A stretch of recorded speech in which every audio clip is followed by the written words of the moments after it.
Mémoire de résistance par Nicolas Cournil pour les archives départementales. Dans le cadre de cette émission, nous diffusons les témoignages fournis par les archives départementales. Ceci est la première partie de l'enregistrement de René Chouet, réalisé le 25 mai 2009. Paroles de résistants et déportés en Dordogne, le 25 mai 2009 à Périgueux, René Chouet. Monsieur Chouet, bonjour. Est-ce que vous pouvez vous présenter en quelques mots, s'il vous plaît ?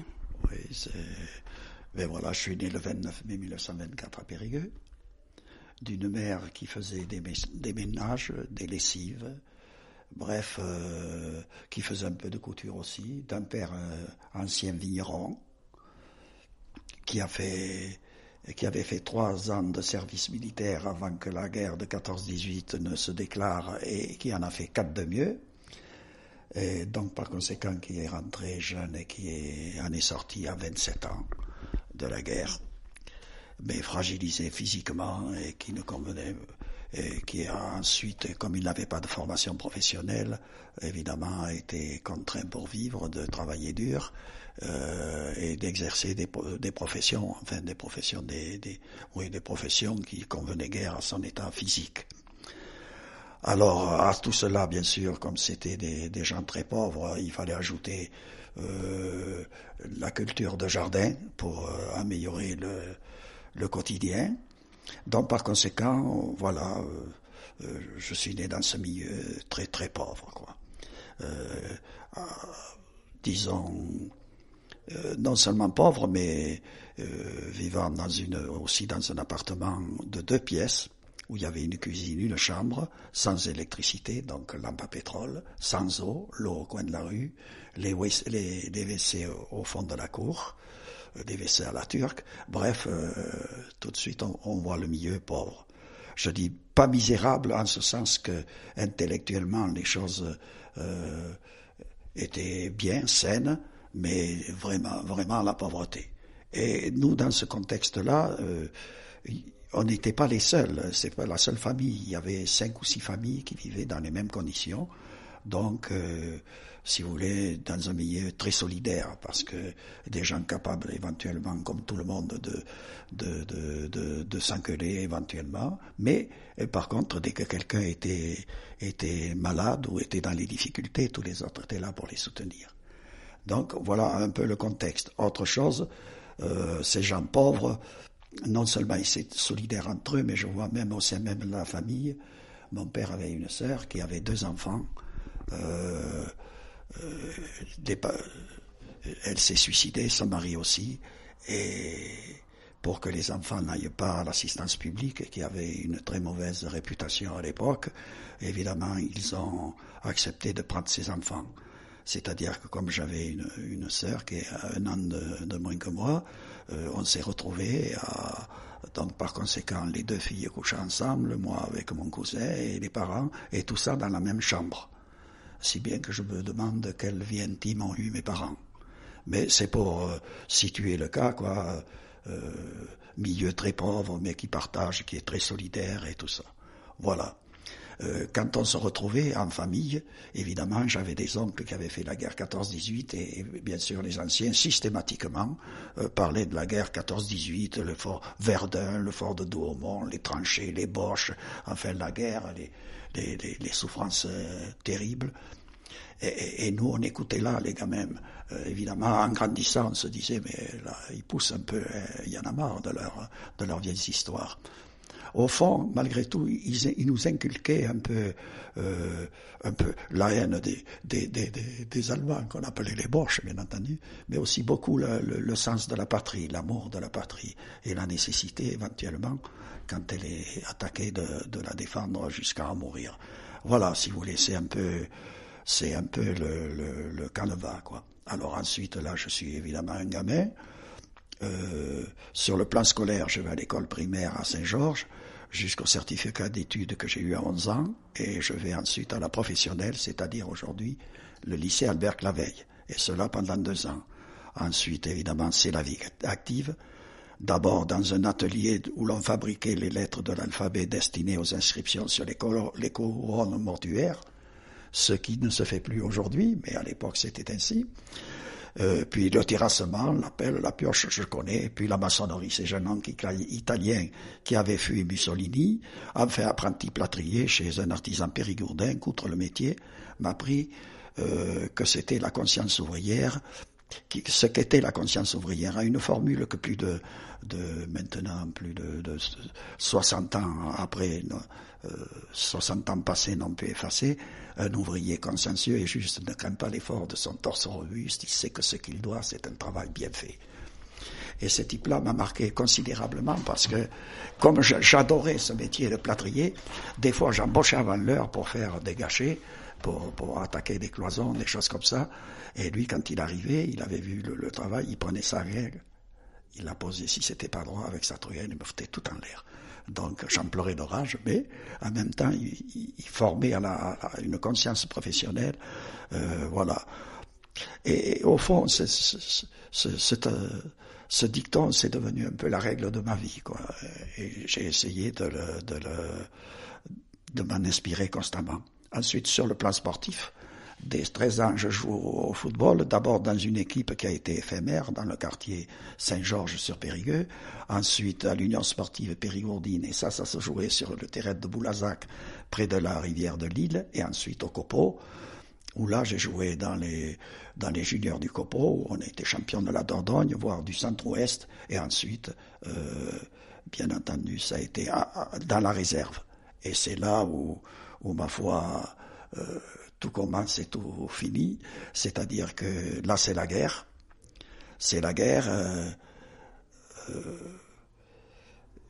et là c'est la consternation. Pour moi, je reçois que l'armée française, qui avait la réputation d'être une des armées les plus fortes du monde, puisse être balayée en rien de temps. Pour moi, ça a dépassé l'entendement. Comme malgré tout, j'avais pas de conscience politique, je m'expliquais pas les événements. Ce que j'avais entendu, c'est mon père, mais qui était, compte tenu de tout ce de cette vie dure et tout ça, était plutôt un peu anarcho-syndicaliste, disant que pour régler les problèmes, il fallait prendre les manches de pioche. Enfin, voilà, bon. Qu'est-ce que j'avais pu entendre du point de vue politique? J'avais entendu le nom de Maurice Thorez.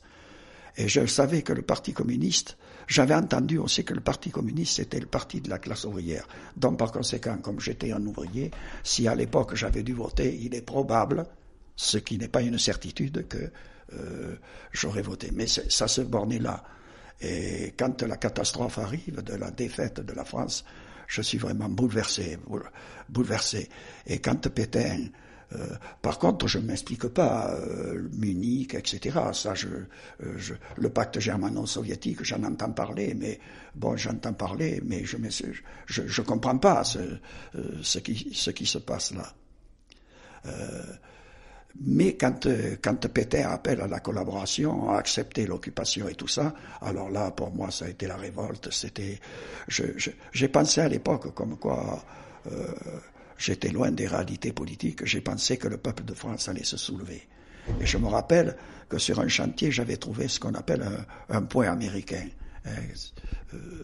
Et je l'avais pris pensant qu'effectivement, ça allait se battre, et j'avais pris ce point américain pour aller me battre avec le peuple pour lutter contre Pétain, et tout ça, évidemment, c'était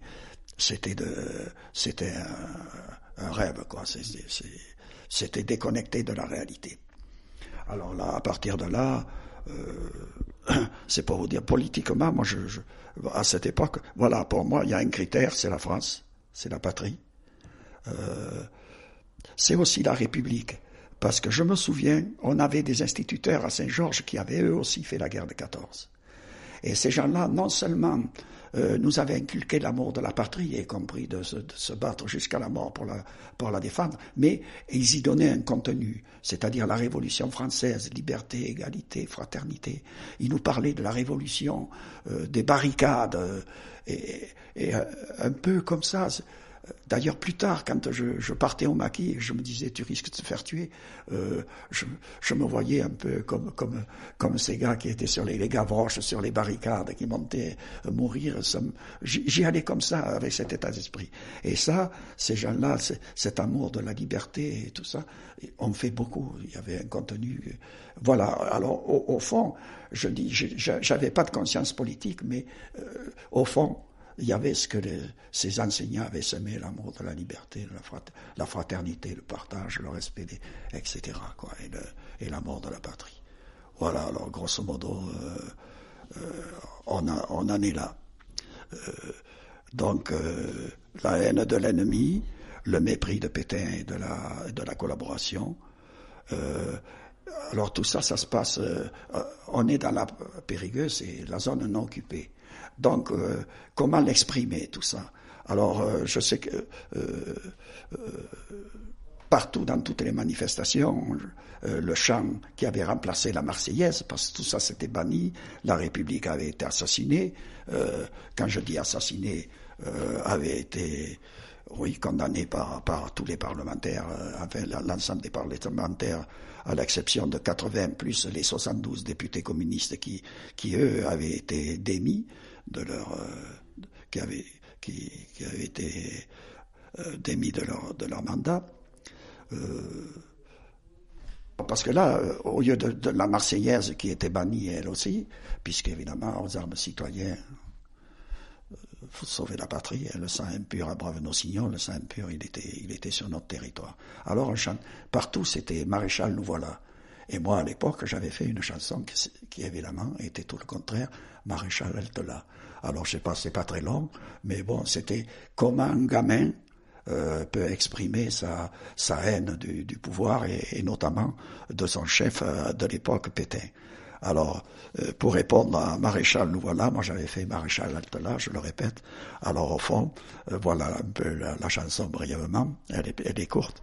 Maréchal, nous voilà, devant toi le bourreau de la France, tous ceux qui sont des gars, reprendront leur place au combat. Maréchal, halte là, tu n'as pu nous ôter l'espérance, la patrie renaîtra, Maréchal, halte là. En vain tu nous répètes pour nous mieux asservir, Français, l'Europe est faite, Hitler c'est l'avenir. Mais dans nos cœurs encore libres, la voix de Clemenceau sans cesse nous appelle à sauver le drapeau.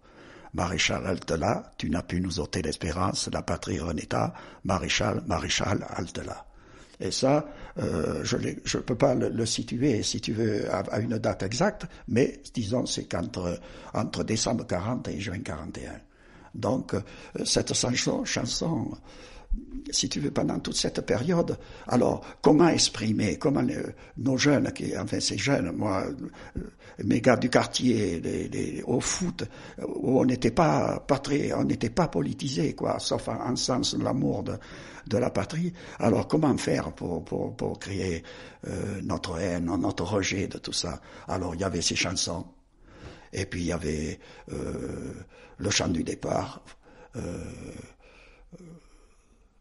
le chant du départ où l'Alsace et la Lorraine, vous n'aurez pas l'Alsace et la Lorraine, le chant du départ c'est la République nous appelle, sachant vaincre, sachant périr. Soit, si tu veux, partout, c'était l'occasion pour nous d'exprimer c'était comme ça, d'exprimer notre rejet de l'état de fait. Ou chanter la Marseillaise. Et alors, comme à l'époque, quand je jouais au Copeau, c'était le club de Paris-Orléans, c'est-à-dire la SNCF aujourd'hui, et donc on voyageait beaucoup, et partout dans les gares, on chantait ça, jamais on a eu de problème. Sauf qu'on y avait ajouté ce que les cheminots nous avaient appris, puisque c'était un club cheminot, il y avait un encadrement de cheminots qui était très sérieux, dont on garde un souvenir formidable, et qui nous avait également appris l'international. Comment, dans quelles conditions, j'en sais rien, en tout cas ça pouvait être que... Donc on chantait aussi l'international. Et dans les gares, alors que les gares étaient pleines, y compris avant Collabo, et après, quand les Allemands étaient là encore pire, eh ben on n'a jamais eu de problème, mais au moins on exprimait notre opinion. Ou alors, quand on allait au cinéma, il y avait toujours les informations où on passait les discours de Pétain, enfin les manifestations, etc., où on exaltait le culte du chef, en l'occurrence de Pétain et aussi de la collaboration. Et là, dans les cinémas, on sifflait, on gueulait. À bas les Boches, à bord Pétain, enfin bref, vive de Gaulle, etc. Alors ça a duré pendant un temps, ça, mais pas très longtemps, parce que ça se passait dans le noir. Si bien qu'après, les informations, ils allumaient la lumière et il y avait la maison Poulaga, enfin il y avait les flics qui venaient. Donc à partir de ce moment-là, c'était plus délicat, quoi. Hein. Alors de temps en temps, il y en a bien un qui lâchait le morceau, mais bon, qui jetait un cri. Mais bon, c'était quand même plus difficile. Alors, mais quand c'était dans le noir, c'était des manifestations très populaires. Il y avait beaucoup de monde qui sifflait, qui protestait avant que ce soit à la lumière, ou est-ce que c'était marginal? Je pense que c'était marginal quand même. Hein. Il y a des gens qui le faisaient, mais enfin bon.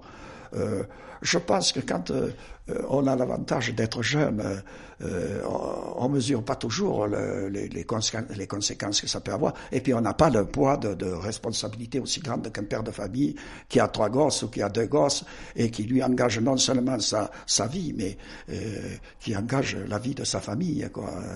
Donc, et puis moi j'étais un peu romantique, j'étais un peu, je dirais, avec le recul du temps, tout ce que j'ai fait, c'était un peu farfelu, quoi. Remarque, je ne le regrette pas parce que je sens que je le suis encore un peu à 85 ans, alors je pense que c'est pas mal. Voilà, si tu veux, il y avait ça. Alors, évidemment, il y avait également les slogans qu'on pouvait écrire. Alors, comme moi j'étais plâtrier, je me faisais des bâtons de craie, ou alors c'était avec du charbon de bois, parce qu'aujourd'hui il y a les tags avec la peinture, là, mais à l'époque, et puis il fallait pas se faire prendre. Alors c'était du vite fait, bien fait, quoi. Hein. Voilà, et des inscriptions, et voilà. Mais voilà, au fond, quand tous ces jeunes qui se sont retrouvés dans cette situation, ça me fait penser à l'écureuil qui est dans sa roue, et qui avance, qui tourne comme ça, et qui trouve pas de sortie, quoi. Hein. Alors voilà, quoi, il fallait s'exprimer. Mais on était dans la zone dite libre, où on pouvait s'exprimer encore comme ça, encore que celui qui était très marqué politiquement, eux, les communistes, ils étaient au Sablou, là-bas, hein, ou déjà en camp de concentration, des Juifs avaient été arrêtés, bref. Mais ça, je le mesurais pas, ça, je mesurais pas ça, si tu veux. Alors, donc voilà, toute cette période, c'est un peu l'exaltation, la protestation, le rejet d'un état de fait. Et quelles inscriptions sur les murs vous mettiez? Vous avez des souvenirs? Qu'est-ce que vous faisiez? Des croix de Lorraine, vive de Gaulle, à bas les Boches, à mort Pétain, mais c'était du vite fait, bien fait. Hein. Une croix de Lorraine, c'est vite torché, mais quand il fallait... alors bon, ça mettait plus de temps, donc quand même, on n'était pas complètement fou à aller le faire devant tout le monde, encore que... La nuit? Le soir, oui. Encore qu'il y a des soirs, parce qu'il y avait le couvre-feu aussi. C'est difficile pour les gens d'aujourd'hui d'imaginer ce que ça pouvait être, hein. Non seulement sur le plan des libertés, etc. La presse qui était mise sous le coude, parce que pratiquement également, on pourrait dire la radio de Londres. Moi, j'ai entendu ni l'appel du général de Gaulle, ni l'appel du 10 juin de Jacques Duclos et de Maurice Torres, ni l'appel de quelques généraux que ce soit. D'abord parce que dans ma rue, il y avait un poste de radio. La télévision, ça n'existait pas. Dans toute la rue, et il y avait un poste de radio. Donc, et le poste de radio en question, c'était un cheminot. De temps en temps, il nous invitait et on écoutait un peu la radio de Londres. Mais si vous voulez, on n'a pas ça. Mais ça se murmure. Si tu veux, tout ça, on sent. Et au fond, on est assez anglophile à cette époque, hein, quand même. En ce sens que c'était un point de résistance. Et qu'après De Gaulle, quelles que soient les opinions, si tu veux, sauf sans doute peut-être les gens qui étaient plus marqués politiquement, mais De Gaulle, c'était aussi un point de résistance, un point de ralliement, un point où on pouvait se référer dans la lutte contre Pétain et contre... voilà. Alors moi j'ai beaucoup écrit Vive de Gaulle. Après, évidemment, c'est une autre paire de manches. On n'avait pas les mêmes visions, encore que du point de vue de l'indépendance nationale. Je pense qu'on s'est retrouvé assez. Et si Sarkozy était comme ça aujourd'hui, ce serait pas mal. Donc voilà, c'est un peu... Malgré le manque d'éducation politique que vous décrivez quand vous êtes adolescent et jeune adulte,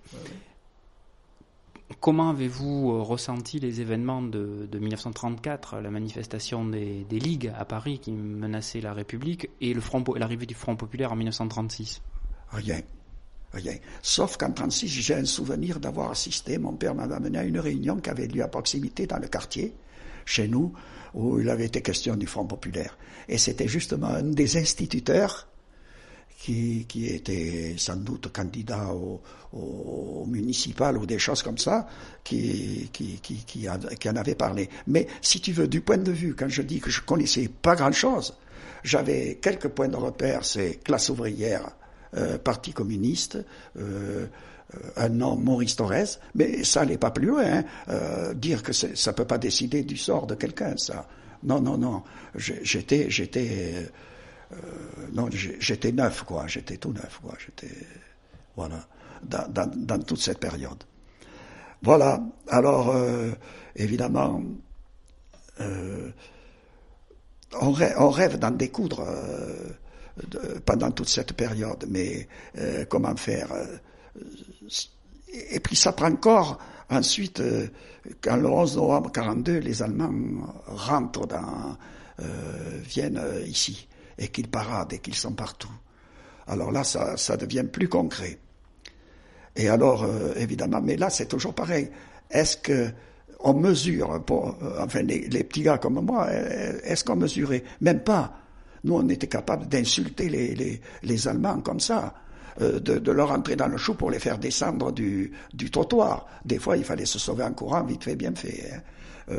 Mais c'est pour te dire, mais c'était des choses, évidemment, c'est fou, quoi, comme truc. Moi, je me rappelle, quand il y avait très peu de distractions, et pendant de courtes périodes, il y avait encore, sur les boulevards, qui n'était pas foutu comme c'est aujourd'hui, il y avait parfois les autoscooters, des stands de tir.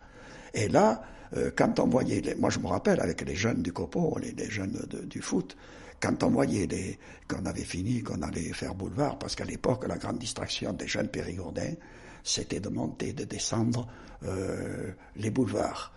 C'est là où toutes les rencontres amoureuses se faisaient, là, hein. Des jeunes périgourdins. C'était le rendez-vous traditionnel des jeunes.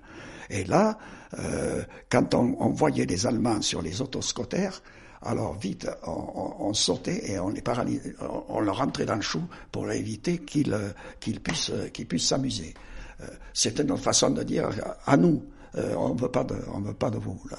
S'il y avait un stand de tir, il y avait beaucoup de stands de tir où il y avait un filet d'eau comme ça, une petite balle de ping-pong et tout ça qui faisait que ça montait, que ça descendait. S'il y avait des nazis qui prenaient le fusil, t'es tranquille, les fusils libres, on sautait dessus et là, on tirait dans la balle pour empêcher qu'ils puissent la toucher. Voilà, tout ça pour te dire, voilà le niveau, quoi. Hein, c'était l'expression de, mais comment, qu'est-ce qu'on savait faire? On ne savait pas faire autre chose que de dire on ne veut pas de vous, on vous veut pas. Pour te dire à quel point j'étais totalement inconscient des choses, c'est que je me rappelle un jour dans la rue Taillefer, on faisait un chantier avec mon célèbre patron là, de la conscience ouvrière. Et là, on était au premier étage et on était en train de faire une gâchée et dans la rue passe deux chleux, un costume, la mitraillette et tout le truc. Qu'est-ce que je fais? Moi, je fais une grosse boule de plâtre et paf, c'est la bassarde, ça éclate à leurs pieds. Évidemment, tout ça, ça hurle, les types gueulent, ils pointent les mitraillettes et tout le business. Moi, je me fais bien engueuler en disant, mais tu es fou, tu vas nous faire tous tuer, enfin bref. Mais c'est pour te dire, quoi. Vraiment, quoi, c'était vraiment c'était un gamin, quoi, voilà. Alors j'ai été comme ça. C'est-à-dire, je cache jamais rien, je fonce. D'ailleurs, ça a toujours été ma règle. J'ai toujours marché comme ça. Voilà. Mais cela, c'est des formes de résistance, déjà. Oui, mais c'est notre façon à nous. Comment faire, si tu veux. Alors, bon, là, j'avais 2 copains, moi. On était comme des frères. Alors, quand je te dis que c'était une ambiance de partage, on était tous fauchés. On avait une cravate. Il y avait une cravate. C'était la cravate des 3, si tu veux. Quand un voulait faire le beau, il prenait la cravate. Voilà, un s'appelait René et l'autre s'appelait Pierrot. Ça, c'était mes 2 frères. D'ailleurs, celui qui s'appelle René, il s'est marié avec ma sœur, et l'autre, le pauvre, il s'est tué à moto. Mais, si tu veux, voilà, on parlait que de ça. Alors, ils avaient 1 an de plus que moi. Et quand il y aura les camps de jeunesse, parce que tu sais, tous les ans, il y avait une classe qui partait au camp de jeunesse, c'était certes par l'armée, hein, mais il y avait le costume et tout ça, les saluts au drapeau, les maréchals nous voilà, enfin, essayer de conditionner les gars pour qu'ils acceptent la collaboration. Et le régime de Pétain, ça n'a pas souvent marché, mais enfin, bref, c'était comme ça. Et on se disait, on partira pas. Bon, et puis ce que je savais pas, c'est que le René en question, qui est devenu mon beau-frère, c'était le fils de André Toulza, qui avait été candidat du Front populaire du Parti communiste dans le Sarladais. Et tout ça, moi j'allais chez eux et tout ça, mais jamais ça parlait politique. Et lui, ce René, là, mon beau-frère, m'avait dit, écoute René, si tu veux, avec Pierrot, l'AS monte des groupes de 3, si tu veux, on en fait un, je serai le responsable, mais on n'en parle plus jamais. On n'en a plus jamais parlé, si tu veux. Alors, progressivement, comme moi, bon, il fréquentait ma sœur, et puis on jouait au foot ensemble.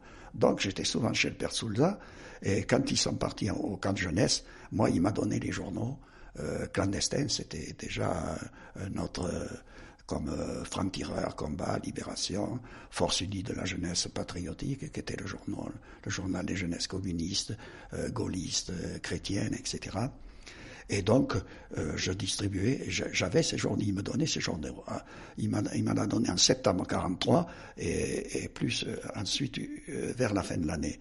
Seulement, l'inconvénient avec moi, c'est que, toujours le même principe, je joue au foot, et en plus, j'ai un autre copain avec qui je joue au foot, parce que les 2 dont je t'ai parlé avaient 1 an de plus, donc ils étaient dans l'équipe suivante. Mais moi, je jouais avec Oppo, avec un copain qui s'appelait Roger. Et lui, avec lui, on distribuait les journaux clandestins aux jeunes du Copo qui jouaient avec nous. Moi, dans le quartier, pareil. C'est-à-dire de clandestins. C'était...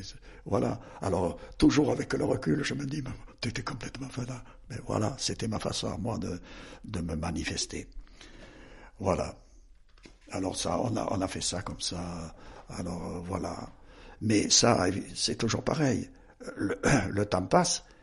Et je m'étais juré, moi par contre, alors René et Pierrot sont partis au camp de jeunesse. Parce que le père Toulza leur avait dit, non, vous risquez rien, donc vous partez. Après, on verra au tour. Mais moi, mon tour, c'est que moi, qui était 1 an plus jeune, il arrive un moment où je suis appelé au camp de jeunesse. Et moi, le camp de jeunesse, j'ai juré que j'irais pas. Alors, à eux, je les avais bassinés en disant, alors, vous ne partez pas, on va dans les bois, on va au maquis, etc. Bon, et puis, ils ont été convaincus qu'ils risquaient pas grand-chose en étant au camp de jeunesse, ce qui était vrai d'ailleurs. Mais pour moi, c'était inconcevable. J'avais juré, j'irai pas. Oui, mais attends, rentrer en résistance, c'est pas aller à la NPL. Alors, comme je suis un peu comme ça, quoi,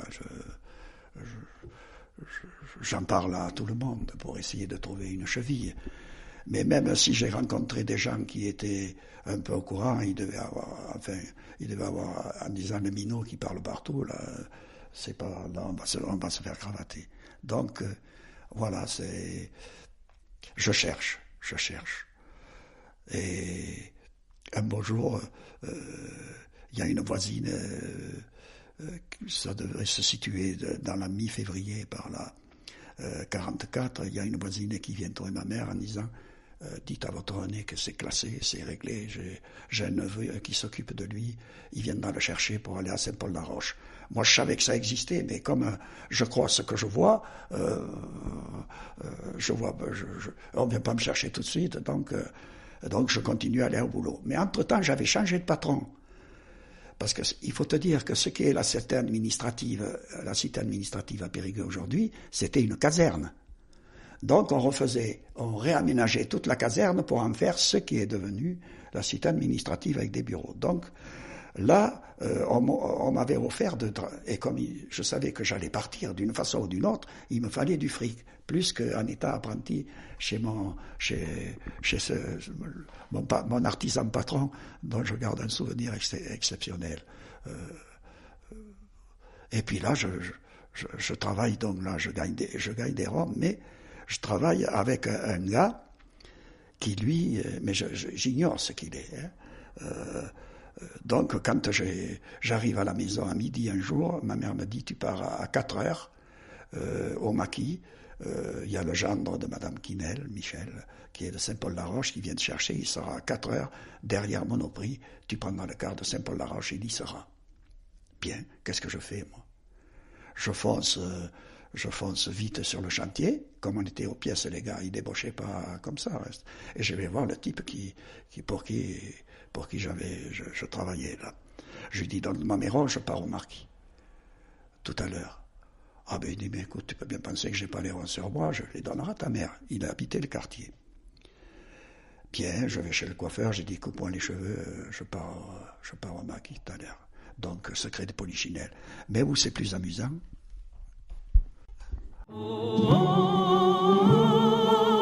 C'était Mémoire de résistance par Nicolas Cournil pour les archives départementales. La prochaine partie de cette émission sera diffusée la semaine prochaine.